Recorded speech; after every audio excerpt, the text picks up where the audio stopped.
Yeah, so let's get into, because we kind of got through the comments right there. We caught up. So I wanted to talk about, we might as well jump right into the Bears versus Titans.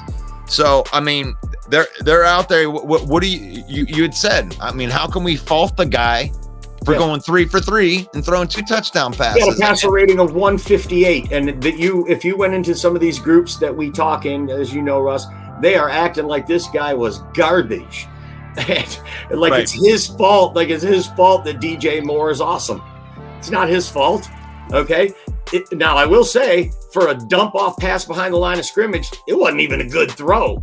Okay, but some good blocking and some blazing speed by DJ Moore, and Ryan Poles was on full display of why they brought this guy here, and probably the best off-season signing of any team in the league last year. And you and I have been beating that drum all off-season, thinking, DJ Moore is a bona fide number 1 wide receiver. I don't care. You might be able to say he didn't have 1,000 yards last year, but he's had like 90 quarterbacks, all of that stuff right there. And that should scare you, what happened yesterday.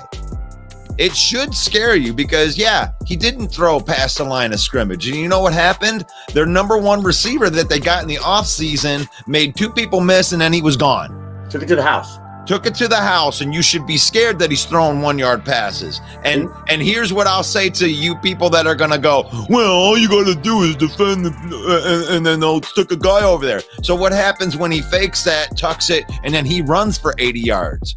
This is what you've been scared of.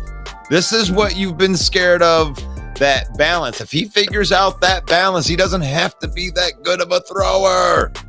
Right. And even on that dump-off pass, wasn't a very good throw. It wasn't a good throw. Moore's used to that. He's got great catch radius. You just get it near him, he's going to get it. So definitely a great acquisition. And, the Bears, what it could be, just have they done enough on the offensive line and defensive line to make a run, because you got to win in the trenches, and they're just not deep enough, perhaps. The secondary looked pretty good for the Bears, too. I thought Jaquan Brisker had a great hit out in the open field. These young guys getting some players. And, it's dicey. Do you start your starting quarterback, or do you sit him like the Lions did, right? Like the Vikings did. You got Jordan Love and Justin Fields in this division, and they trotted him out there because the young guys just need the reps. Right. And we're bringing up some stuff, and this is, I'm going to agree with them, and Woody's going to agree with this too, is Tyreek Stevenson looked the part, man. He was all over the field. If you're a Bear fan, I mean, really, if you're a Lion fan or a Bear fan or even a Packer fan, I would think that your depth, you're looking at your depth and you're feeling good about your depth. Stevenson and Gordon will be monsters. I'll agree with the Stevenson part for sure. And then Woody comes back here and says Gibson had fire in his ass.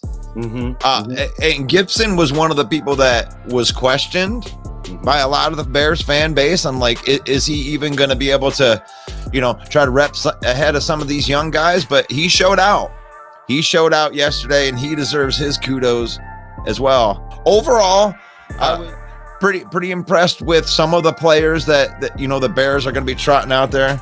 I guess I'm not overall impressed that Malik Willis drove right down the field on you.